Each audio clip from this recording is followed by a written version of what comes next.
Two former Chinese military service members arrested in South Korea for alleged espionage. Two former Chinese military service members were arrested in South Korea and accused of espionage, police in South Korea said on August 11th.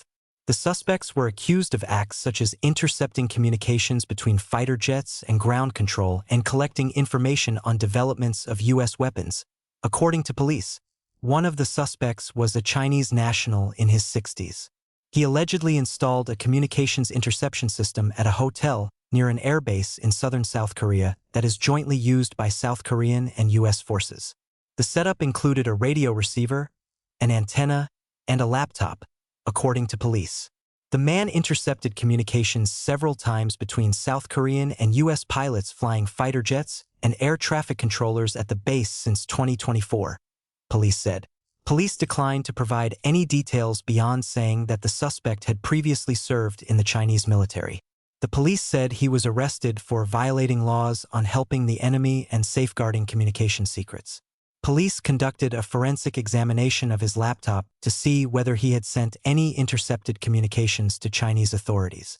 The suspect told investigators that one of his hobbies was listening to communications between civilian aircraft and air traffic controllers, as well as communications involving fighter jets. Law enforcement announced it apprehended another Chinese man in his 40s for allegedly obtaining information from the U.S. military headquarters near Seoul. The information included details about U.S.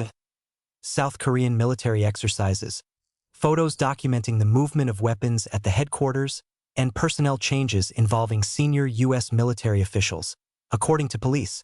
Police alleged a South Korean woman working at the U.S. command gave the suspect information in exchange for money, as the two had a romantic relationship. The suspect runs a military supply store near the U.S. headquarters and told authorities during questioning that he believed his alleged conduct would help his business. Police said the man was also in the Chinese military and broke laws on aiding the enemy and protecting military installations in South Korea.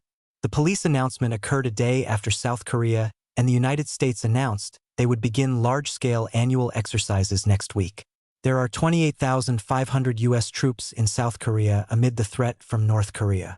Colonel Ryan Donald, Director of Public Affairs for the Combined Forces Command, United Nations Command, and U.S. Forces Korea, said the exercises exemplify the evolving psychology of war, including the increased use of unmanned systems, electronic warfare, and cyber operations. DPRK soldiers have deployed and fought in Ukraine, and they've taken those lessons they've learned there and brought them back to North Korea, said Donald, using the initials of North Korea's official name, the Democratic People's Republic of Korea. That changes the DPRK capability, and our training accounts for that threat. The Associated Press and Reuters contributed to this report.